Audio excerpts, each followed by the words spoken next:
Salut à tous, c'est Seb sur R9e art. Aujourd'hui, je vais vous parler de Nautilus. Une bande dessinée en 3 tomes publiée chez Glénat avec Mathieu Mariol au scénario, Guénaël Grabowski au dessin et Denis Béchu à la couleur. Au cours de cette histoire, se déroulant à la fin du 19e siècle, nous allons suivre Kim, un espion britannique ayant une double culture, à la fois anglais et indien.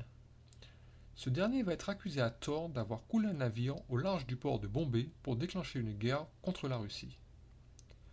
Le seul moyen de prouver son innocence sont des documents qu'un agent russe a placés dans un coffre-fort se trouvant à bord du bateau qui a coulé. Le dernier espoir de Kim est donc de partir à la recherche du seul homme capable d'accomplir un tel exploit. Un homme dont le nom est Personne, ou en latin Nemo. Dans cette histoire de Mathieu Mariol, les deux personnages principaux ont été empruntés à deux écrivains cultes que sont Jules Verne pour le Capitaine Nemo et Rudyard Kipling pour Kimball O'Hara.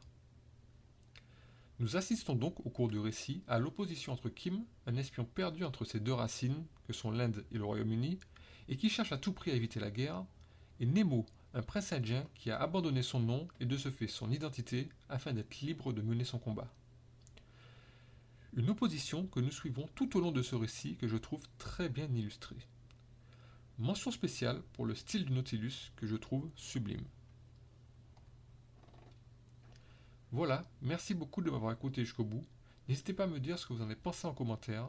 Vous pouvez même en discuter entre vous dans le respect de l'opinion de chacun, bien sûr. Si vous souhaitez plus de contenu de ce genre, n'hésitez pas à liker et à vous abonner à R9e art, voire même à partager mes vidéos. Merci encore et à la prochaine sur R9e art.